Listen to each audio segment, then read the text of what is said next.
आज हम पढ़ेंगे त्रिकोणमिति के बारे में। त्रिकोणमिति गणित की वह शाखा है जिसके अंतर्गत त्रिभुज की भुजाओं की माप और कोणों के बीच के संबंध का अध्ययन किया जाता है। त्रिकोणमिति में मुख्य रूप से जिस त्रिभुज का उपयोग किया जाता है उसको हम समकोण त्रिभुज कहते हैं। अब समकोण त्रिभुज क्या होता है? समकोण त्रिभुज एक ऐसा त्रिभुज होता है जिसका एक कोण 90 अंश का हो और बाकी के दोनों कोण न्यून कोण हो। और अभी जो समकोण त्रिभुज हमको दिख रहा है इसकी जो तीन भुजाएं हैं, जैसे कि ये AC, AB और BC, तो इन तीनों भुजाओं के भी अपने अलग अलग नाम होते हैं। ये जो तिरछी वाली भुजा होती है इसको हम कर्ण कहते हैं, आड़ी वाली भुजा को हम आधार कहते हैं और एक खड़ी वाली भुजा को हम लंब कहते हैं। और ये जो तिरछी भुजा है कर्ण, इसको अंग्रेजी में कहते हैं हाइपोटेन्यूज, और हाइपोटेन्यूज की स्पेलिंग स्टार्ट होती है H से, इसीलिए इसका शॉर्ट फॉर्म है H। लंब को अंग्रेजी में कहते हैं परपेंडिकुलर, जिसकी स्पेलिंग स्टार्ट होती है P से, इसलिए इसका शॉर्ट फॉर्म है P। और आधार को इंग्लिश में कहते हैं बेस, और बेस की स्पेलिंग स्टार्ट होती है B से, इसीलिए हम इसका शॉर्ट फॉर्म लिखते हैं B। त्रिकोणमिति एक ऐसा विषय है जिसका उपयोग प्राचीन काल से ही खगोलविदों के द्वारा पृथ्वी से तारों तथा अन्य ग्रहों के बीच की दूरियां मापने के लिए किया जाता रहा है। और यदि हम आज के समय की बात करें तो आज भी हम इंजीनियरिंग के कामों में, पुलों के काम में और बिल्डिंग निर्माण के काम में इसका उपयोग देखते हैं। त्रिकोणमिति में मुख्य रूप से 6 अनुपात होते हैं और इन्हीं अनुपातों को हम त्रिकोणमितीय अनुपात कहते हैं। तो ये 6 अनुपात कौन कौन से होते हैं? एक होता है साइन ए, दूसरा कॉस ए, तीसरा टेन ए, और चौथा कॉसेक ए, फिर सेक ए, और आखिरी होता है कॉट ए।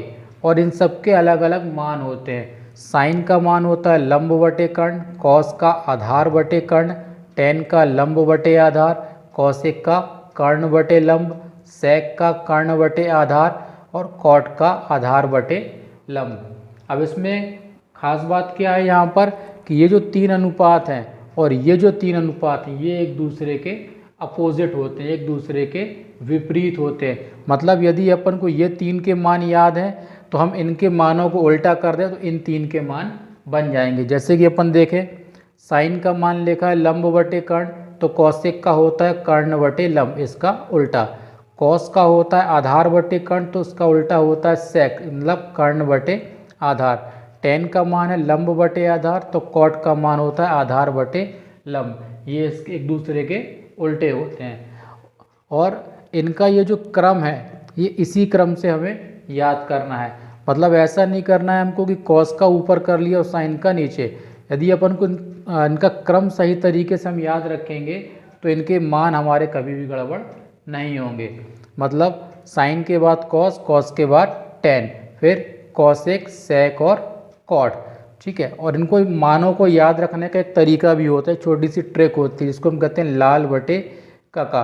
अब यहाँ ला का मतलब होता है लंब, आ की मात्रा मतलब होता है आधार और ला मतलब लंब, का मतलब होता है कर्ण, और ये जो का मतलब कर्ण और ये जो आ की मात्रा लगी इसका मतलब होता है आधार। तो ला और ये का, तो लंब बटे कर्ण, तो लंब बटे कर्ण किसका हो गया? साइन का।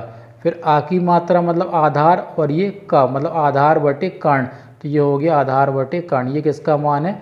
कॉस का। ऐसे ही लंब बटे आधार ये होता है टेन का। और इसी को यदि अपन उल्टा कर दें तो इनके मान हमें प्राप्त हो जाते हैं। त्रिकोणमिति में इन सभी सूत्रों का बहुत ज़्यादा उपयोग होता है। तो यदि त्रिकोणमिति के सवालों को अच्छे से समझना है हमको तो ये सारे सूत्र हमें याद होना बहुत ज़रूरी है। त्रिकोणमिति एक ऐसा अध्याय है जिसमें बहुत ज़्यादा सूत्र हैं, जिसकी वजह से कभी कभी हमें ये लगता है कि त्रिकोणमिति एक कठिन अध्याय है। लेकिन यदि हमने एक बार ये सूत्र याद कर लिए तो त्रिकोणमिति से आसान अध्याय पूरी किताब में दूसरा नहीं है। और त्रिकोणमिति के सूत्रों को याद करने का सबसे अच्छा तरीका है कि आप पूरी एक पेपर में इसकी लिस्ट बनाएं और जिस जगह पर आप पढ़ने के लिए बैठते हैं वहाँ पर इसको चिपका लें।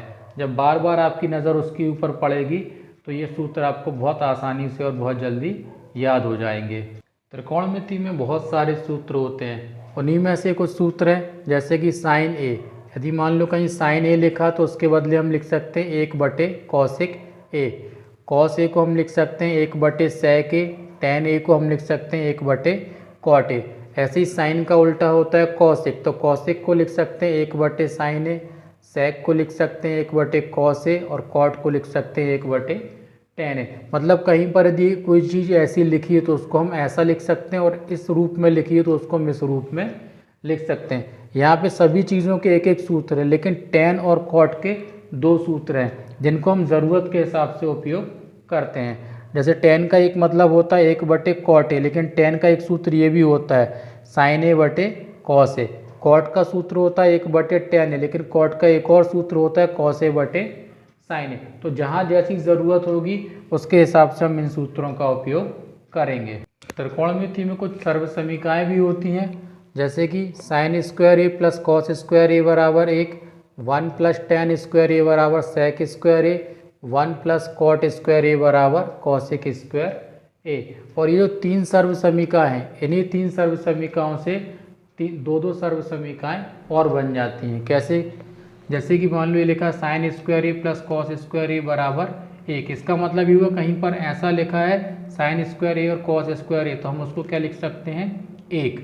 अब इससे दूसरी सर्व समीकरण क्या बन सकती है, cos² को यहीं रहने दो और sin² A का पक्षांतर कर दो, तो ये क्या बन गया sin² 1 माइनस sin² A। मतलब क्या हुआ कि कहीं पर यदि cos² A लिखा है तो उसके बदले में हम 1 माइनस sin² A लिख सकते हैं, और कहीं 1 माइनस sin² A लिखा है तो उसके बदले में हम cos² A लिख सकते हैं। दूसरा, अब यदि मान लो इसमें sin² A को यहीं रहने दिया जाए और cos² का पक्षांतर कर ले, तो ये हो जाएगा 1 माइनस cos² A। मतलब इसके बदले में हम इसको लिख सकते हैं और इसके बदले में इसको लिख सकते हैं। ऐसे ही यहाँ पर 1 प्लस tan² A बराबर sec² A होता है, तो हम इसको ऐसा भी लिख सकते हैं कि sec² A minus tan² A बराबर 1। मतलब sec अपनी जगह है, tan का पक्षांतर कर दिया तो यहाँ क्या बचा सिर्फ 1।